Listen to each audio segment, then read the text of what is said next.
একজন বিজ্ঞানের স্নাতক ব্রহ্মচারী যুবক গত 4-5 মাস এখানে কৃপার আশায় অপেক্ষা করছে।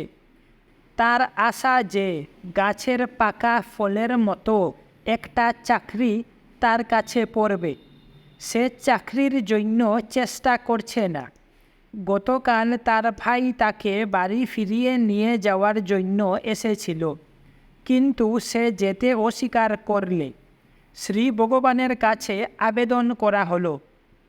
শ্রী ভগবান বললেন, আমি কাউকে আসতে বলি না বা যেতেও বলি না, যার যা ইচ্ছা করে। সে বলছে যে হলঘরে সে শান্তি পায় আর সে একটা চাকরিও চায়।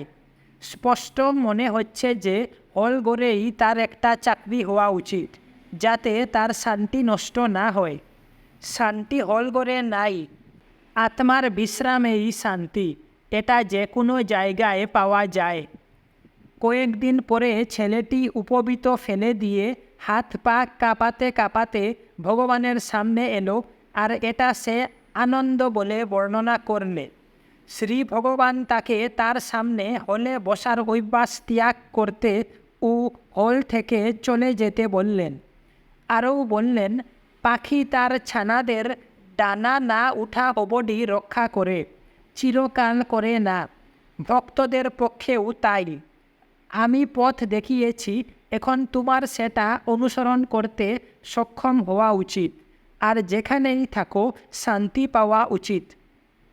যুবকটি মনে করে যে শ্রী ভগবান তাকে এই বলে উপদেশ দিয়েছেন, নিজেই নিজেকে অর্থাৎ অহংকারকে দমন করবে।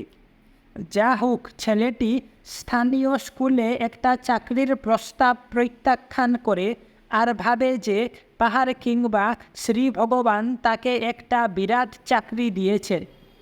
সে বলে, সেটা কি চাকরি পরে বিশ্বশুদ্ধ সবাই জানতে পারবে। যা যা ঘটল সে কয়েক মাস আগেই সব অনুমান করেছিল, আর তার মা ও বন্ধু বান্ধবদের নিকট ভবিষ্যৎবাণী করেছিল।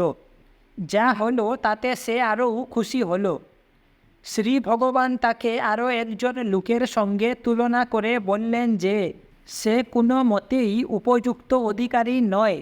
তবুও ছেলেটি মনে করে যে সে একটি ক্ষুদে ভগবান। পরে সে পাগল হয়ে যায় ও মারা যায়।